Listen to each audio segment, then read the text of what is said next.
சீமானுக்கு முன்னாடி ஈழ அரசியலை ஆதரித்து பேசினவங்க இருக்காங்க.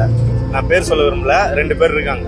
அவங்க என்ன சொல்றாங்கன்னா, ஈழ அரசியலை கையில் எடுப்பது என்பது இப்போதைக்கு தேவையற்றது, எவ்வளவு காலத்துக்கு நம்ம அதையே பேசுவோம் அப்படின்னு சொல்றாங்க. அதாவது என்னைக்குமே தமிழன், நீங்க சரித்திரங்கள் பார்த்திருக்கலாம், தமிழனுடைய சரித்திரங்கள்ல நீங்க படிச்சிருப்பீங்க, நீங்க பாப்பீங்க. என்றைக்குமே தமிழனை எதிரி அழிக்கல, துரோகியால் தான் அழிக்கப்பட்டான். சீமானுக்கு முன்னால வந்த ஒவ்வொருத்தரும் தமிழனுடைய பெரும் துரோகி. திராவிடத்திட்ட போய் கையேஞ்சி பிச்சை எடுத்து பிழைக்கிற பையன். நான் சொல்றத அப்படியே போடுங்க, பிச்சை எடுத்து பிழைக்கிற பையன். தமிழன் சொல்லிக்கிட்டு இருந்தவன் பிச்சை எடுத்து பிழைக்கிறவன். நான் பல நாள் அழுதுருக்கேன். நைட்ல எல்லாம் நாம் ஆப்போசிட்ட